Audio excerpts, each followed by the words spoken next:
आता अजून नेमकं उघड झालं नाही की हा हल्ला पाकिस्तानच्या दहशतवादीने केला की आपल्या देशातल्या दहशतवादीने केला, परंतु दहशतवाद्यांच्या ह्या कारवाया अजूनही चालू आहेत.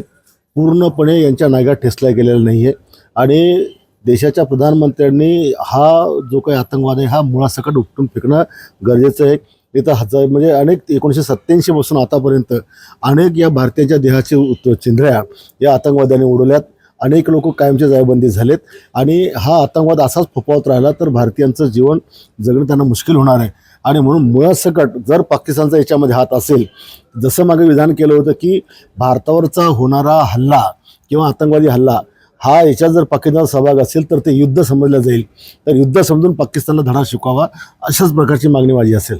बिहार निवडणुकीच्या पार्श्वभूमीवर हा हल्ला घडवला असं असं काही सांगता येत नाही, कारण आतंकवादी फक्त भारतालाच टार्गेट त्या ठिकाणी करतात. निवडणुका वगैरे हे काही याचा काही त्यात संबंध असेल असं वाटत नाही. हो, आपण बुलढाणा जिल्ह्यामध्ये महायुतीकडे प्रस्ताव पाठवला होता की हात युती झाली पाहिजे, त्यावर काही चर्चा झाली का? अजून काही चर्चा झाली नाही.